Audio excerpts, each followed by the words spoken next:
So if you've seen my previous video about using Dehancer inside of DaVinci Resolve, you'll know that it is a very powerful tool all on its own. But there is a lot that you can do with it if you are, let's say, a travel filmmaker and just want to get out a quick post while still keeping that really nice film look. So let's go ahead and dive straight into Dehancer for your phone. Now, just a quick disclaimer here, as before, this video is not sponsored by Dehancer in any way, but they did simply give this to me for free.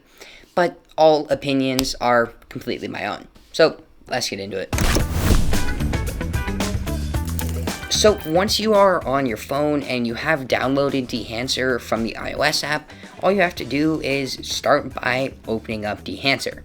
Now, once you are inside of here, you can click in the top right corner and you can simply put in your email and password to sign into your account, and this will activate your license. So it's essentially the same as Dehancer on desktop inside of DaVinci or any other program, and all you have to do is sign in and get your license activated before you can start to use it without a watermark. But if you want to just download Dehancer for your phone and simply play around with all of the controls before you get it, you can do that, but you just simply can't export your image. So once you have signed in and everything, all you have to do is click on here and that can access your camera, but I don't want to do that right now. So I'm just going to scroll through my photos here and I want to use this one right here. So now that I have selected my photo, it is honestly almost the same as Dehancer on your desktop. You have all of your basic controls here, and it is set on presets from the start.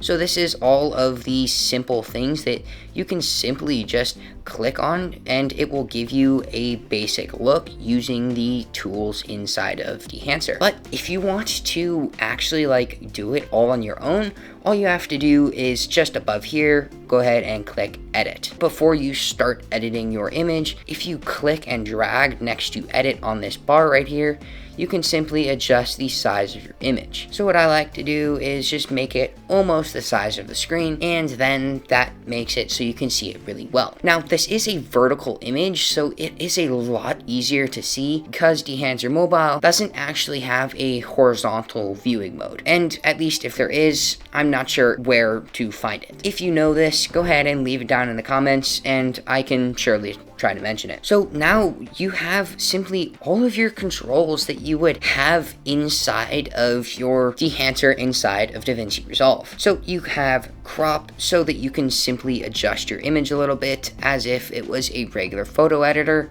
and this also does work with video. So or source, so you can adjust your exposure compensation and all of your compensation settings. But for now, I think my image is pretty dang good and I'm just gonna go through these settings. So just like DaVinci, all we need to do is start on films, and then something that I really like about mobile that it doesn't have in DaVinci is a film preview. So you can see what that profile is going to look like without actually having to click on every single one, although it is really easy to do it on your phone. So I'm just gonna scroll through these and just try and find one that I like, and I think I'm going to do this one right here. Then you have your push-pull here, which is just like adjusting your exposure for that film profile. And just real quick, if you start adjusting a slider but then you don't like how it looks, you can either just go back in the top right corner, or you can simply, once you have adjusted the slider,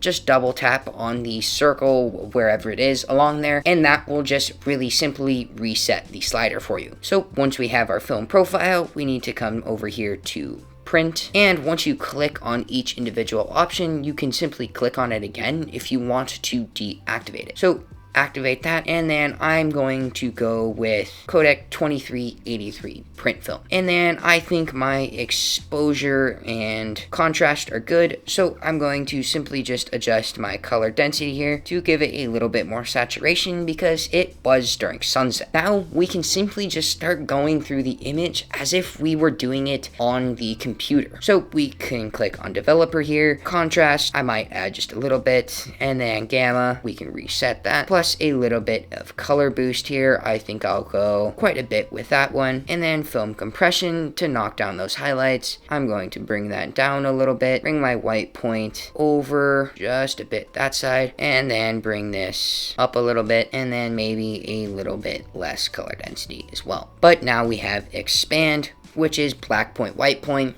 for contrast. So black point, I can bring that up a little bit. All you're really doing here is sliding them back and forth until you get something that looks good. So during the black point, white point, something that is very helpful to have is simply pressing up here in the top left corner to have your clipping indicator and your histogram. So you can see my highlights right here in the top left corner of my image are a little bit blown out right there, but then the rest of my image actually isn't too bad.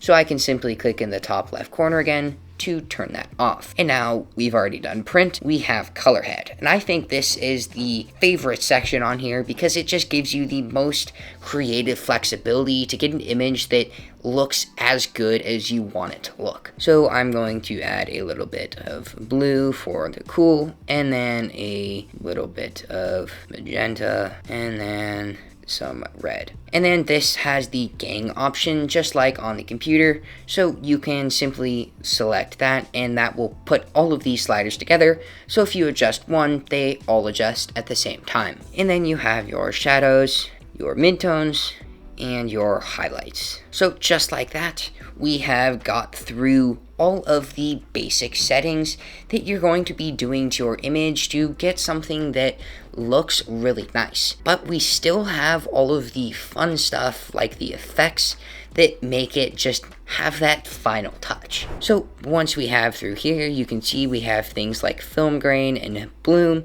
So we can simply activate these, and then like on the computer, you can select all of these, including custom, to give you all of the different selections for a super specific film grain. But for me, I'm simply going to do 65 ISO 250 and then bring my amount down to probably somewhere around 3 or 5.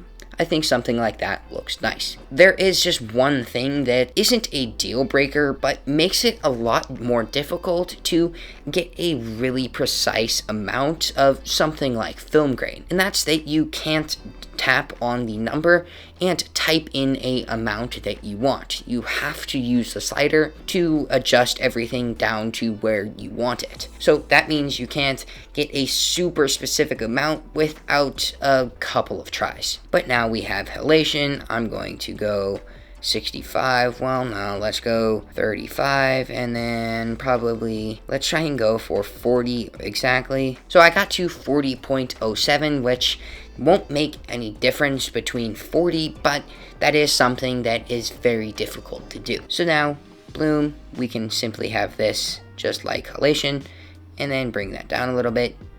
You can see what that does to the image. It softens it up a little bit in those corners. And then vignettes, we have our exposure, size, feather, and all of these settings except for mask mode.